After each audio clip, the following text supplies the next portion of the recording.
more and more people are turning to SUVs for their people-moving needs, there's still plenty of life left in the MPV. These cars are practical, spacious, and the very best, are good to drive and keep running costs to a bare minimum. The Vauxhall Zafira was something of a trendsetter when it was launched in 1999, because while it was Renault which created this market with the Espace, it was Vauxhall that first put 7 seats into a compact MPV. So does its successor, the Zafira Tourer, continue with that trend-setting tradition?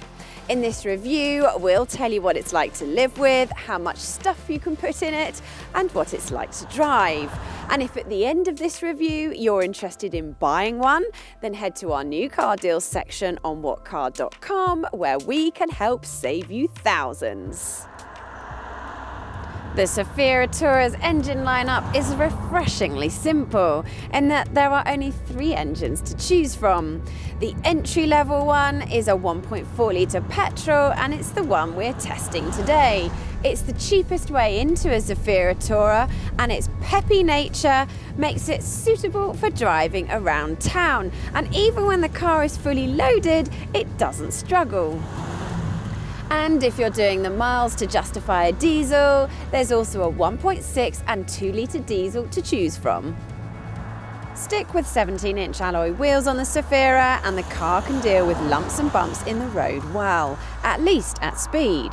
Around town, minor ruts in the road can cause the car to jostle around, but at least the light steering makes manoeuvring and parking a doddle. Just bear in mind these large door mirrors do create a bit of wind noise at speed, and the diesel engines can sound a little rough. Visibility can be a bit of a problem in some MPVs, but not the Zafira Tourer. Thanks to its slim windscreen pillars and deep rear screen, it's quite easy to see out the front and the back. Plus, you get front and rear parking sensors as standard, and if you'd like to spec a reversing camera, that's also on the options list. It's quite easy to get a comfortable driving position because there's plenty of adjustment in the seat and steering wheel. The only downside is the rake adjustment for the back is quite hard to get to. The Zafira might be on the budget end of the MPV spectrum, but there are still plenty of soft touch materials in here. It's just not quite as classy overall as you'll find in a Volkswagen Touran or Citroën Grand C4 Picasso.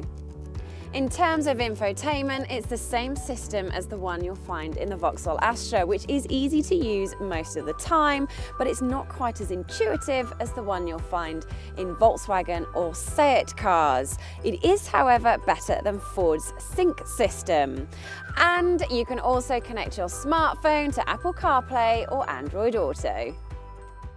Space and practicality are where MPVs really need to excel, and the good news is the Zafira does just that.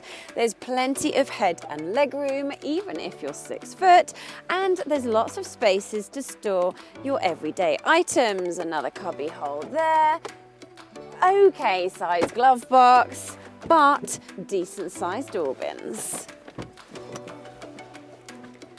Move to the middle row of seats and it's a similar story. There is plenty of head and legroom, plus they all slide.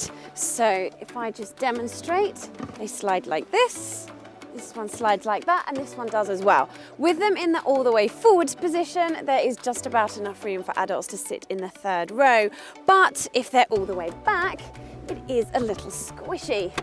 I am going to demonstrate now. It's a bit of a squeeze for 5'4.5" me, but a small child will be perfectly okay.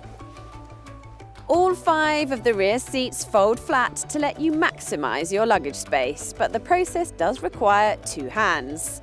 In 5-seater mode, the Zafira Tourer loses out to rival Volkswagen Touran when it comes to pure boot space, but there's still enough for a couple of suitcases.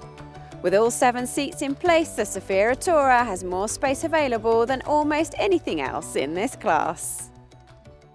There's 6 trim levels to choose from, but there's really no need to look beyond the entry-level design model because that comes with 17-inch alloy wheels, Vauxhall's personal assistant called OnStar, and a touchscreen infotainment system.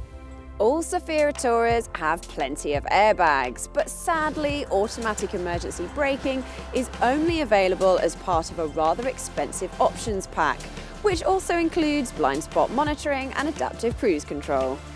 So the Zafira Tourer is well equipped and very spacious. Although it's not as practical as some of its MPV rivals, it is very well priced.